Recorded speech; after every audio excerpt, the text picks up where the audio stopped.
Kawan-kawan, mudah-mudahan cerita saya ini menginspirasi kawan-kawan guru dan orang tua ya.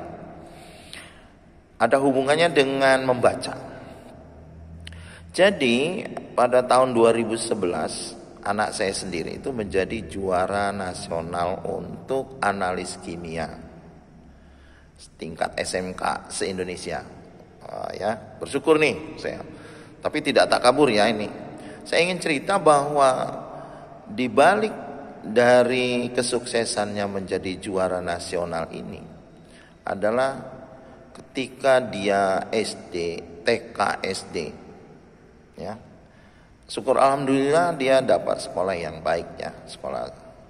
Nah, terus sejak TK dia sudah bisa membaca. Alhamdulillah ini anak saya sudah bisa membaca. Hobinya ini, hobi membacanya ini terpupuk dengan baik. Bagaimana caranya? Nah, ini dia mungkin ya resepnya. Jadi dalam membina dia supaya hobi membaca itu saya punya jadwal rutin.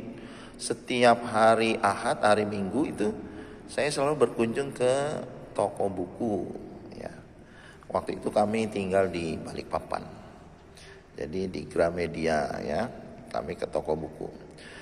Hobinya dia ini terpupuk pula dengan bacaan komik. Nah, mungkin orang sekarang menganggap wah jangan baca komik gitu ya. Tetapi untuk membina agar dia memiliki ketertarikan dengan membaca, ternyata komik itu bagus sekali gitu. Waktu itu adalah zaman komik Conan kalau nggak salah, dia habis itu. Kemudian yang kedua, selain saya jadwal rutin ke toko buku, juga membeli bukunya. Cerita uniknya begini, saya ke toko buku itu bersama keluarga, punya anak 3 waktu itu. Jadi di toko buku itu waktu itu masih bisa membaca. Di toko buku habis 1 buku, kemudian kami belikan 2 buku.